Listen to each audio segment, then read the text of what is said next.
Part 7 की शुरुआत में हम देखते हैं कि डॉक्टर जिंग के कलीग्स उनके वीचैट अकाउंट के बारे में पूछने आते हैं और कहते हैं कि हम सभी ने आपको वीचैट पर रिक्वेस्ट भेजा है, तो हमें भी जल्दी से एक्सेप्ट करिए। और फिर वो लोग जिंग का मोबाइल ले लेते हैं और उनकी प्रोफाइल देखने लगते हैं। उसमें से एक कलीग कहती है, इस पिक में तो डॉक्टर जिंग किसी की तरफ देख रहे हैं, जिसके बाद सभी बातें करने लगते हैं कि शायद डॉक्टर जिंग को कोई गर्लफ्रेंड मिल गई है, पर जिंग उन्हें काम का बहाना करते हुए वहां से जाने के लिए कहता है। अगले सीन में ज़ैंगली को दिखाया जाता है जो कि अपने लाइब्रेरी में होती है। थोड़ी देर बाद वहां जिंग भी आता है, तो ज़ैंगली की कलीग उसे जिंग के पास भेज देती है, जिसके बाद ज़ैंगली जिंग के पास चली जाती है। तो जिंग उसे बताता है कि कुछ ही दिन में तुम्हें मेटल ब्रेसेस की जगह ट्रांसपेरेंट ब्रेसेस लगेंगे, जिससे तुम्हें हॉस्पिटल मंथ में सिर्फ एक बार ही आना पड़ेगा। ये सुनकर ज़ैंगली काफी खुश हो जाती है। दूसरे सीन में हमें ई को दिखाया जाता है जो कि मिंग को ढूंढने के लिए दूसरी जगह जाकर कैरोल्स कैफे का प्रमोशन कर रही होती है, क्योंकि मिंग एक बार रिप्लाई देने के बाद उसे रिप्लाई ही नहीं कर रहा था।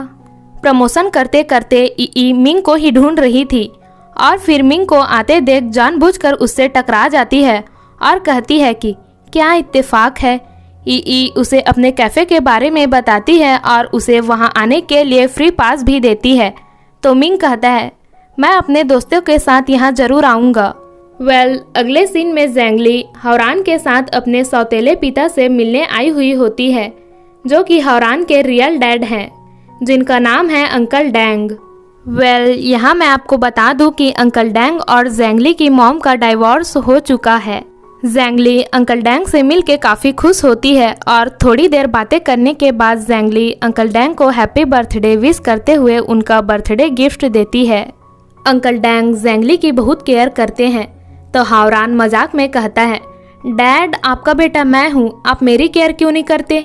जिसके बाद ज़ैंगली अपने पास्ट के दिनों को याद करती है कि जब वो पहली बार अंकल डैंग के घर पर रहने आई होती है, जहां अंकल डैंग ने उसके रूम को बहुत अच्छी तरह से डेकोरेट किया हुआ होता है। वहीं हावरान पहले तो ज़ैंगली से नफरत करने का दिखावा करता था, पर दिल से उसकी काफ़ी केयर और परवाह भी करता था। ज़ैंगली अपने पास्ट को याद करके हावरान और अंकल डैंग की तरफ देखकर मुस्कुराने लगती है, जिसके बाद हावरान उसे घर छोड़ने आता है और ये दोनों अपनी पुरानी दिनों के बारे में बात करने लगते हैं और काफ़ी खुश भी होते हैं। घर आने के बाद हावरान को किसी का कॉल आता है, जिसके बाद हावरान ज़ैंगली से कहता है कि अनाथ आश्रम के बच्चों के लिए एक डेंटिस्ट की ज़रूरत है। तो ज़ैंगली कहती है, मैं डॉक्टर जिंग से बात कर सकती हूँ। पहले तो हावरान इसके लिए मना करता है, फिर कहता है कि पर जिंग से मेरा नाम मत लेना। रात में ज़ैंगली जिंग से चैट में अनाथ आश्रम के बारे में पूछती है, तो जिंग कहता है, हाँ मैं उस दिन फ्री हूँ और जाने के लिए मान जाता है। अगले दिन ज़ैंगली हॉस्पिटल आई हुई होती है अपने मेटल ब्रेसेस चेंज करवाने।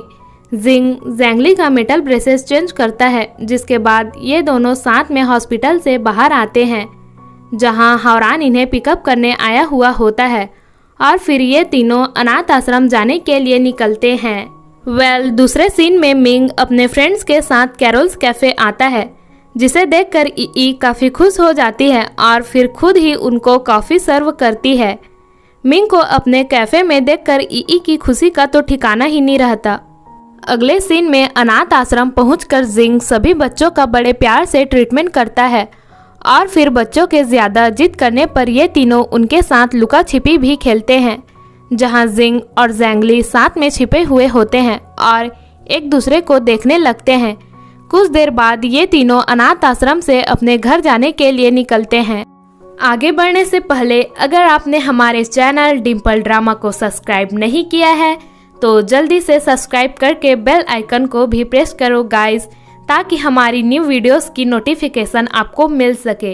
और अगर वीडियो पसंद आ रही है तो वीडियो को लाइक, कमेंट और शेयर भी कर दीजिएगा। Thank you. दूसरे सीन में चेन अपने फ़ोन में गेम खेल रहा होता है, तो वुइन उसके गेम खेलने की टेक्निक से काफ़ी इम्प्रेस हो जाती है, क्योंकि वुइन को भी गेम खेलना काफ़ी पसंद है। वहीं ई का लैपटॉप खराब हो चुका होता है, तो वो रिपेयर शॉप ना जाकर मिंग के पास अपना लैपटॉप ठीक करवाने जाती है और मिंग को उसका लैपटॉप ठीक करते हुए ई उसे ही देखने लगती है और फिर ई बहाना बनाकर उसे अपने साथ डिनर पर ले जाती है, जहां मिंग उसे एडिटिंग करना सिखाता है। मिंग को अपने इतने पास देखकर ई उसे देखती ही रह जाती है, पर तभी मिंग को किसी का कॉल आता है, जिससे बात करने के बाद मिंग ई को इग्नोर करके वहां से चला जाता है, जिससे ई काफ़ी अपसेट हो जाती है। अगले दिन ज़ैंगली अपना ट्रीटमेंट करवाने हॉस्पिटल आई होती है, जहां उसका ब्लाइंड डेट भी उसके साथ आया होता है और वो कहता है, मुझे लगता है कि डॉक्टर जिंग तुम्हें पसंद करता है। और फिर जिंग के वहां आने पर दोनों एक दूसरे से आंखों ही आंखों में फाइट करने लगते हैं, जिसके बाद जिंग कहता है कि अभी मुझे कुछ मरीजों का इलाज करना है, तो तुम इतने टाइम तक मेरे ऑफिस में इंतज़ार करो। और इतना कहते ही जिंग कोल्ड वॉर जीत जाता है और ज़ैंगली का ब्लाइंड डेट उसे पिछली बार की तरह देखता ही रह जाता है और फिर गुस्से में नर्स के पास जाके पूछता है कि डॉक्टर जिंग और ज़ैंगली के बीच क्या रिश्ता है। तो वो नर्स उससे कहती है कि ज़ैंगली तो डॉक्टर जिंग की गर्लफ्रेंड है।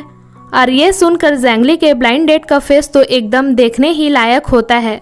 इस सीन में तो मुझे बेचारे के ऊपर काफ़ी हंसी भी आई थी और थोड़ा बुरा भी लगा था। आपको इसके लिए कैसा फील हुआ कमेंट करके मुझे ज़रूर बताना। और फिर वो अपनी मॉम को कॉल करके कहता है कि ज़ैंगली का तो पहले से ही बॉयफ्रेंड है, तो आपने मुझे उसके साथ ब्लाइंड डेट पर भेजा ही क्यों। और फिर हॉस्पिटल से चला जाता है। ज़ैंगली जिंग के ऑफिस में होती है तो वहाँ कुछ स्टाफ मेंबर्स बात करते हुए आते हैं कि ज़ैंगली नाम की लड़की डॉक्टर जिंग की गर्लफ्रेंड है, जो कि उनकी पेशेंट है। उनकी बातों को ज़ैंगली भी सुन रही होती हैं। तभी वहाँ जिंग आता है और उससे लंच के बारे में पूछने लगता है, जिसे उसके स्टाफ मेंबर्स भी देख रहे होते हैं। तो ज़ैंगली थोड़ा एम्बैरेस फील करती है, जिसके बाद ये दोनों जिंग के ऑफिस में लंच करते हैं। लंच करते हुए ज़ैंगली जिंग को बताती है कि हमें सिस्टर चैन ने डिनर के लिए इनवाइट किया है। ये वही बच्चे की माँ है जिसका होटल में डॉक्टर जिंग ने ट्रीटमेंट किया था, जिसके लिए जिंग तुरंत ही मान जाता है। लंच करने के बाद जिंग ज़ैंगली को अच्छे तरीके से ब्रश करने की टेक्निक सिखाता है और फिर खुद ही ज़ैंगली को ब्रश करवाने लगता है। इन दोनों को बाहर से इनके स्टाफ मेंबर्स भी देख रहे होते हैं और इन्हें साथ में देखकर काफ़ी खुश भी हो रहे होते हैं। अगले सीन में हॉस्पिटल में वो इन चेन से रिक्वेस्ट कर रही होती है कि वो रात में उसके साथ गेम खेले, पर चेन उससे कहता है कि अगर तुम हेल्थी फूड खाओगी, टाइम पर सोगी और अपने हेल्थ का ध्यान रखोगी, तभी मैं तुम्हारे साथ गेम खेलूँगा, जिसके लिए वो तुरंत ही मान जाती है। दूसरे सीन में रात के टाइम गेट टुगेदर में जिंग ने काफ़ी ड्रिंक कर लिया होता है, तो ज़ैंगली उसकी ऐसी हालत देखकर उसे घर तक छोड़ने जाती है। पर ज़ैंगली को अच्छे से कार ड्राइव करना नहीं आता, तो जिंग उसका हाथ पकड़कर उसे अच्छे से ड्राइव करना सिखाता है।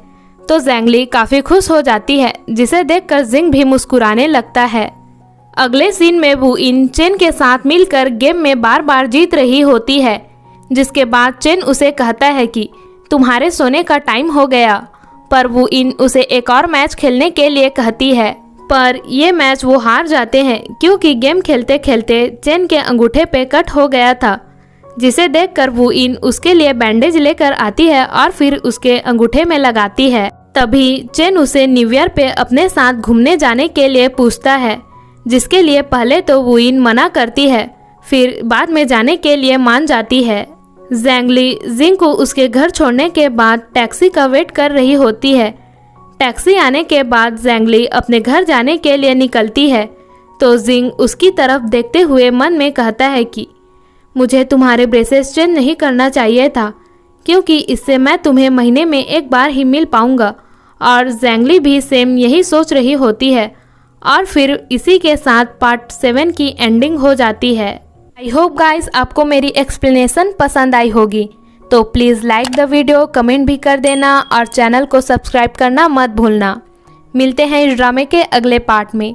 Thank you for watching.